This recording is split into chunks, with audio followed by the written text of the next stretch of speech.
your nation, your province, your southern Alberta. From the heart of Lethbridge, it's Bridge City News Weekend Edition with Jeanette Roche. Hello, thanks for joining us for a look back at Alberta this week. Some good news for our province. The film industry in Alberta seems to be booming. Many of us have had the opportunity to check out the new hit series, The Last of Us, on HBO. According to industry experts, the show will generate over $200 million in revenue for Alberta. The show was shot entirely in the province and has showcased the Alberta Legislature, the Lethbridge High-Level Bridge, and the historic Fort Macleod downtown area. A University of Lethbridge alumna, Lindsay Kapitsky, was able to work hands-on during the making of the show as a costume buyer for the actors. She explained the interesting things she did to make each character shine. I would meet with the design team and we would kind of discuss the script and the characters that were involved and things like that, and how we wanted to bring them to life through their wardrobe. The design team had a lot of access to the concept art from the game, so we were able to pull from that heavily, which was very valuable to us. And then once we kind of had discussed the characters and things like that, the design team would kind of give us a list of things that they were looking for. And then me and the rest of the buying team would go out into Calgary to source whatever we could locally. Alberta's Auditor General says severe staff shortages led to major care home problems during the COVID-19 pandemic. Doug Wiley's report examined how health officials and those in Alberta's 355 continuing care homes coped over the first 8 months of COVID in 2020. During that time, there were 379 COVID outbreaks, more than 8,300 cases and 1,042 deaths in care homes. He says staff shortages were by far the most common problem. And according to Alberta's NDP opposition, if you're diagnosed with cancer, you could be looking at an 8 to 10 week wait to see an oncologist in Alberta due to a staff shortage and backlog of patients. One Alberta woman named Sheila says her husband was diagnosed with aggressive stage 4 lung cancer in the beginning of January and still has not received treatment. Are they not giving him the treatment because they don't think he is going to survive? Or is it because of the backlog?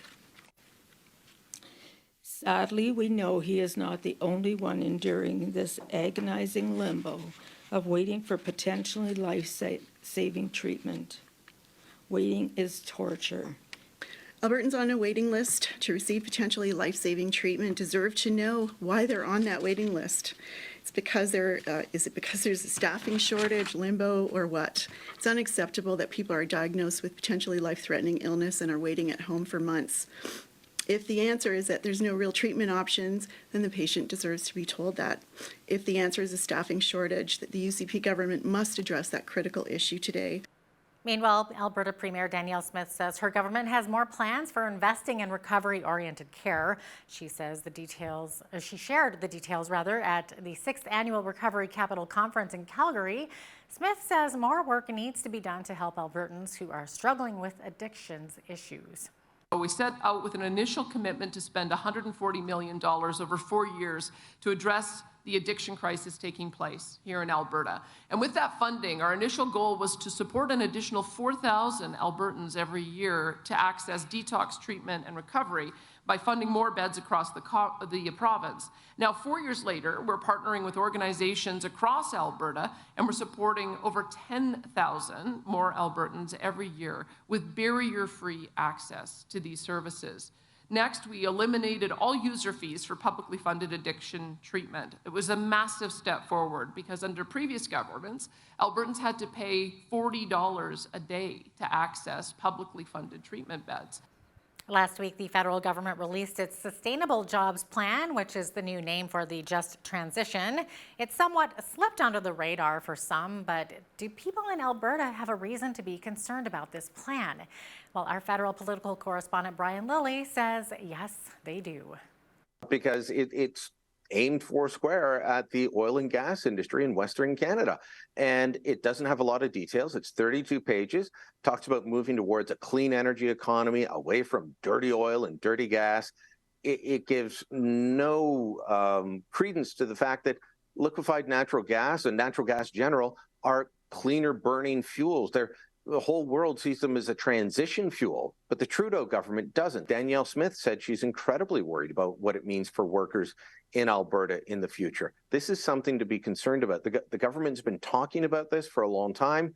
They released their plan, very few details, just that they're moving ahead. Well, when that happens, be worried, be very worried. We'll be right back with more after the break.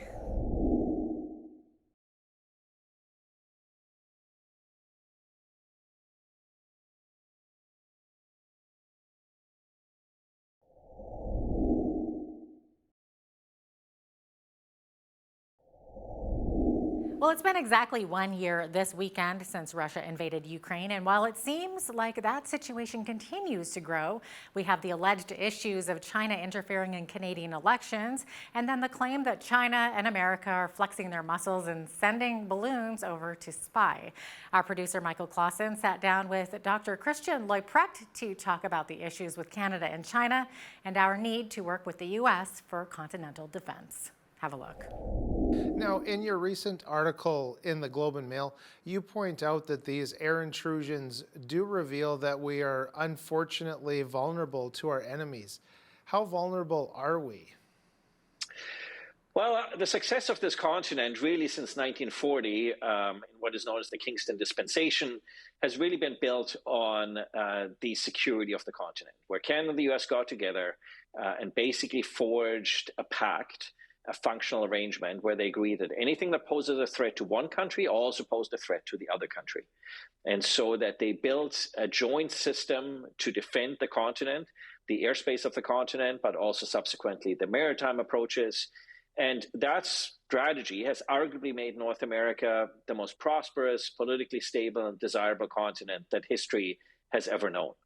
And so when you're able to demonstrate that actually those defenses can be breached, and you're very deliberately sending a signal about the vulnerability of being able to breach those defenses, that is a clear signal on one hand by an adversary who is intent on bringing geostrategical competition to our own continent and our own skies. And it is also a realization on our part that what we have been doing and investing in keeping the continent safe, secure, and protecting our sovereignty has been insufficient relative to both the intent by our adversaries as well as the capacities and capabilities that our adversaries have built and are building in order to press us hard in this new era of geostrategic rivalry. Right, that makes a lot of sense because the citizenry can be distracted by work and living and day-to-day tasks, and then the governments can maybe have other things on their plate. Can you talk maybe a little bit about how U.S. and Canadian governments are reacting to these new airborne threats? And perhaps maybe a better question is, how should they be reacting? So, as you can see, the reactions come entirely from the United States, including the first balloon that crossed Canadian airspace, ostensibly Yukon and all of British Columbia, without any announcement or so from the government of Canada. To the contrary, the only announcement we got was that we called in the Chinese ambassador to express our apparent displeasure. And I have a feeling, given that the way that China has treated Canada, the Chinese ambassador would have been unlikely to take any lectures from Canadian officials. At the same time, you get the U.S. Secretary of State coming out explicitly saying that this is a brazen violation of our sovereignty. It is a brazen violation of international law. So you can contrast those two reactions, and you might ask yourself, so why is it that the Canadian government has not been more forceful? I mean, you can also put this in the context of recent revelations of everything from influence campaigns in China, of academics, private sector people, politicians, to Chinese attempts to manipulate our election system, secret police stations that China runs in this country, all of it apparently with impunity and all of it without much pushback from the federal government. So you can see two very distinct approaches when it comes to China. And I think that does not bode well for the overall defense of the continent, because ultimately Canada and the United States need to be on the same page when it comes to continental defense and continental sovereignty. You mentioned the Chinese military police stations or outposts, and you've also mentioned the election interference. What do you take away from that as far as how maybe China views Canada?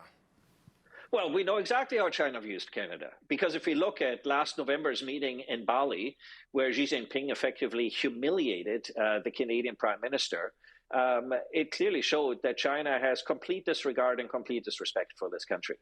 And so this is why it's puzzling to me that our federal government continues somehow to try to thread the needle with an adversary that has clearly shown that they have no intent of respecting us or our interests. When we return from this next break, we hear from Lethbridge MP Rachel Thomas about the events that led up to the Freedom Rally in Ottawa and Justice Rouleau's report. Stay with us.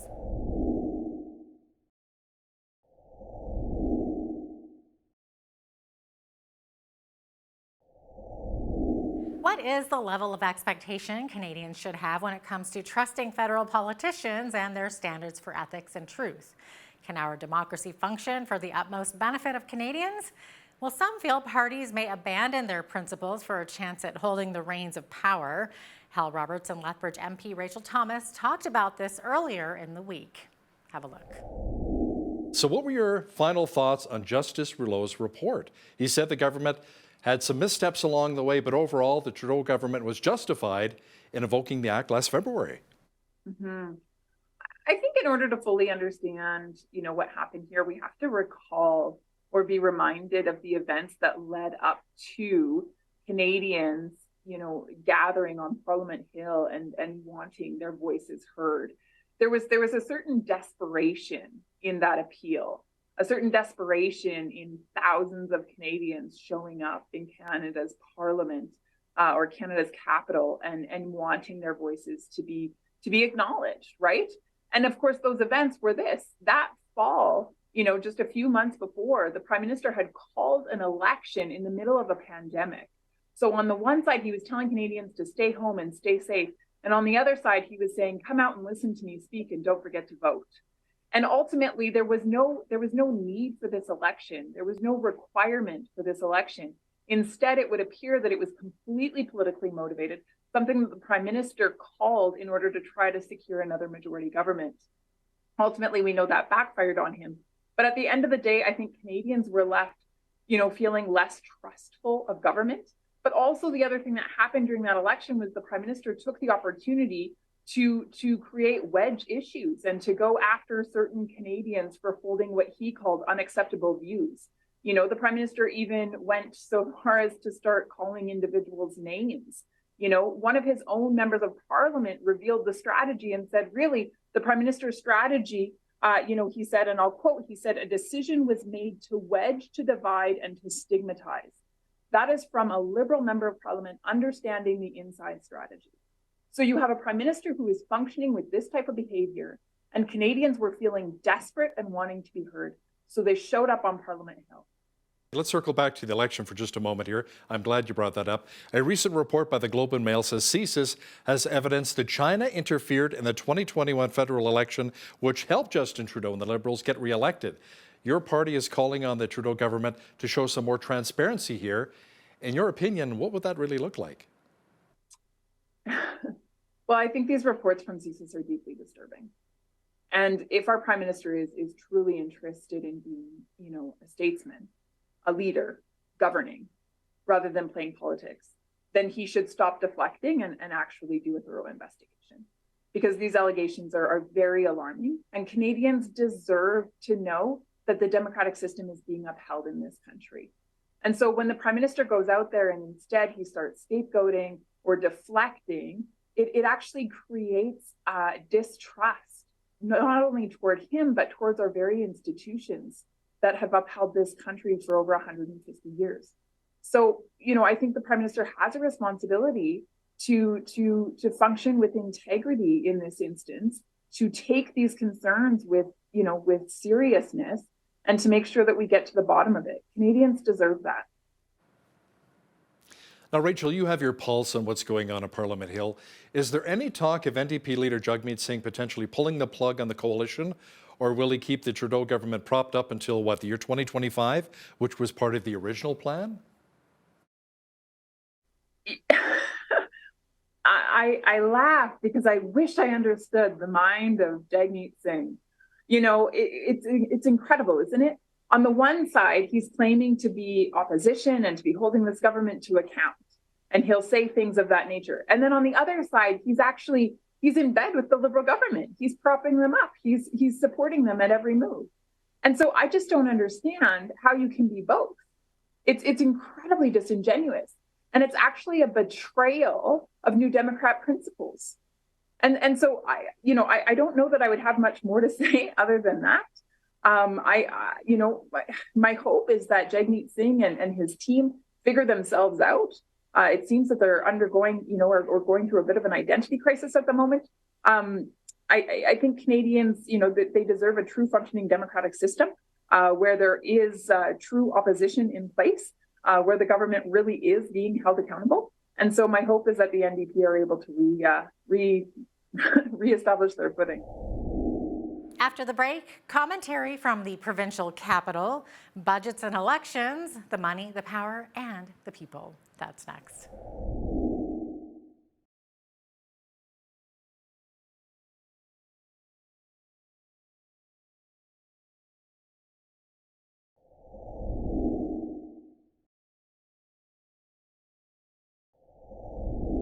The UCP are leading the NDP in the polls as we get closer to the May 29th election. The Alberta budget is expected to be delivered by Finance Minister Travis Toews on the 28th. Insiders say this will be a responsible budget. Up next, Hal Roberts and Tyler Dawson discuss the budget and who we'll see run in the spring election. Have a look.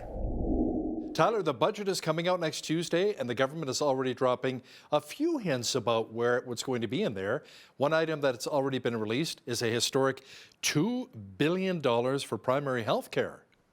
Yeah, that's a big chunk of change, which I think probably suggests this is going to be a bit of a big spending budget, which would not be atypical in an election year either. So yeah, $2 billion in primary healthcare, and I believe $234 million specifically for sort of frontline primary healthcare, finding new doctors, things of that nature. I don't think it's a surprise that this would be one of the budget details that's come out this early. This is an issue that is always polled very, very high for Albertans, and especially because the United Conservatives need to sort of broaden their appeal beyond their base, beyond their supporters. They do need to be talking about some of these sort of bread and butter issues that animate sort of a broad cross section of Albertans. And obviously in the post-pandemic time, wait times are way up, surgeries are still being delayed, all that stuff. Healthcare is very, very front of mind for adults, and I think especially those Albertans who have children.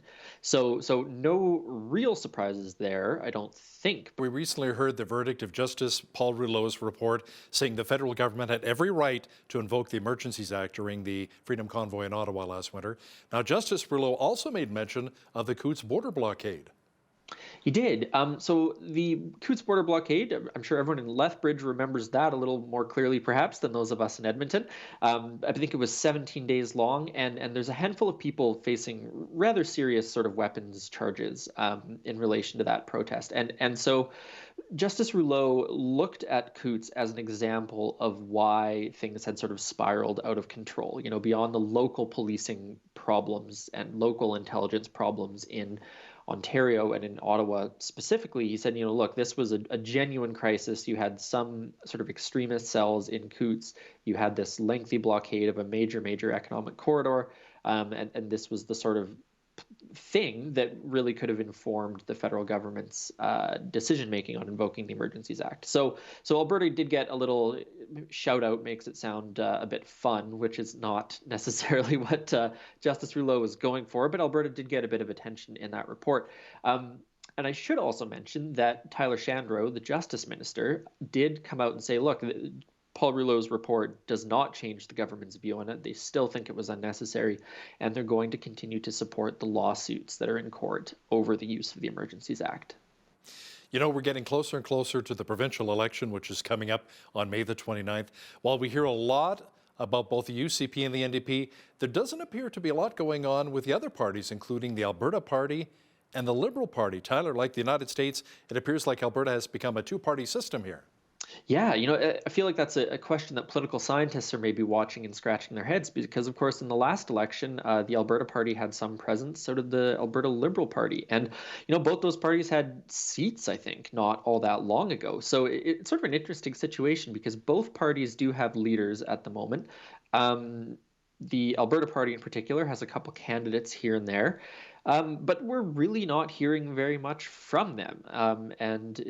A little bit hard to say why. I mean, they're obviously small shops and it's hard to get media attention and those sorts of things. But it is interesting to see that when Stephen Mandel was the leader of the Liberal or Alberta Party, gosh, it's so confusing that they both have basically the same name.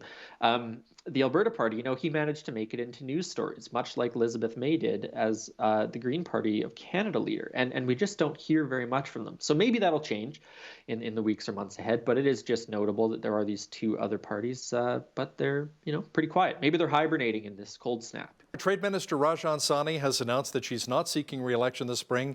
As we get closer to the election, do you think maybe we'll hear from more MLAs from both the UCP and NDP who may step down? There hasn't been much of it, has there? Leela here back in October, I guess it was, also said that she would not be running for the UCP, although I'm actually blanking now on whether or not she said she might run as an independent. And I think Drew Barnes said he was going to run as an independent again as well, and is not, seeking to get back into the UCP. So you do have to wonder if some of the folks who ran against Danielle Smith for the leadership might not want to run this time around. Coming up after the break, we'll take a look at what made headlines across southern Alberta this week. Stay with us. And it's not that they're going to turn around and give the dollars right now. We know that this is going to take some time, but it just gets that on the table of those that we hoped will have the funding available.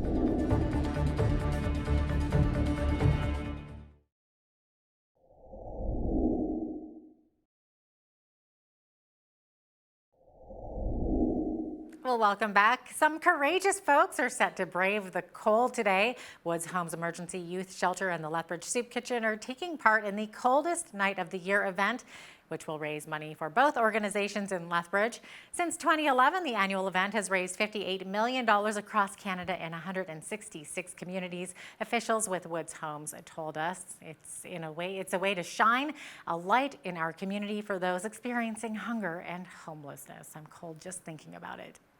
Will Lethbridge be getting its long-awaited third bridge? Well, many think it's overdue. This week, Lethbridge City Council voted 5-3 in favor of having Mayor Blaine Higgins send letters to the province and federal government asking for funding for a functional planning study and a preliminary design for a proposed third bridge to be located across the Chinook Trail River crossing. I know that there's funding that is available, not that we're going to get it with how prosperous lately with some of these cash flows from, the surpluses that have come from a provincial point of view. And so I'm going to be going up to the budget here next week. I do want to take this in hand up to, in person to deliver this. And it's not that they're going to turn around and give the dollars right now. We know that this is going to take some time, but it just gets that on the table of those that we hoped will have the funding available. During the 2021 Lethbridge municipal election, just over 60% of voters said that they would like our city to construct a third bridge before the year 2030. Last year, the city said that the proposed cost for another bridge could have an estimated value of $190 million. A 29-year-old man is in custody following what Lethbridge police say was a domestic assault which took place last weekend. The incident occurred in the 600 block of Florence Ho Leong Crescent North on Sunday afternoon. A female victim who was attacked is in Chinook Regional Hospital recovering from her injuries. The suspect faces a wide range of charges, including assault with a weapon, sexual assault, unlawful confinement, and choking to overcome resistance. Professional bull riders from around the world are set to test their mettle against some of the toughest bucking bulls around. The PBR Canada Elite Cup Series will take place at the NMAX Centre in Lethbridge on March 3rd and 4th. As video journalist Micah Quinn explains, it will be tough for each bull rider since they have to hold on for that crucial 8-second ride. Canadian Buck and Bull of the Year. Bull riders will be up close and personal with Raging Bulls during the 2023 Elite Cup Series as the clock continues to tick toward the 2023 PBR Canada Championship later this year.